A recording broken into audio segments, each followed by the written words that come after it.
Vampire Survivors is the best indie game to grace the gaming world in 2022. Let's talk about it.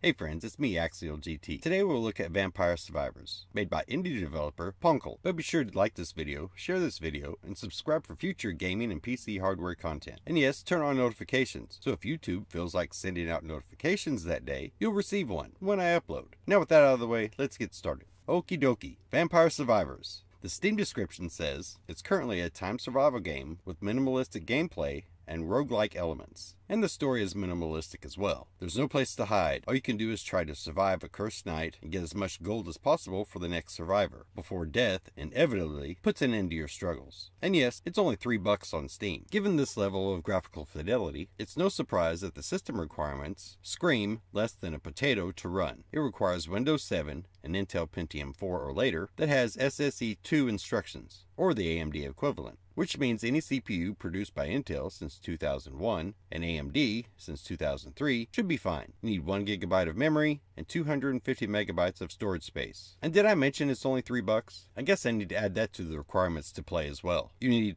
$3. But anyway, graphically it's a throwback to vintage games like Dungeons & Dragons by SSI or the old Ultimate games on PC. It's a 2D pixelated game that has all kinds of goodness inside. First off, Vampire Survivors is simple to play, but harder to master. The control scheme is very simple. On keyboard, it's WASD. It supports controllers and touchscreens, but that's all the controls. All you have to do is move. There's no fire button. It's auto fire and auto aim, depending on the upgrades you choose. Move around your character, roasting enemies, gaining experience, and leveling up for better auto-fire weapons. The object is to gather gold to unlock more characters and better upgrades. And get this, you have Steam achievements, but in Vampire Survivors they actually mean something. It's not just a trophy. You get meaningful upgrades in-game as you achieve them. And it's addictive. With such a simple premise and gameplay, you'll find yourself losing hours just trying to get that one more unlock, or just that one more level, or see if you can last that just a little bit longer. So be warned, you can plan on just firing up the game, only thinking for a 30-minute gameplay session, and look back at the clock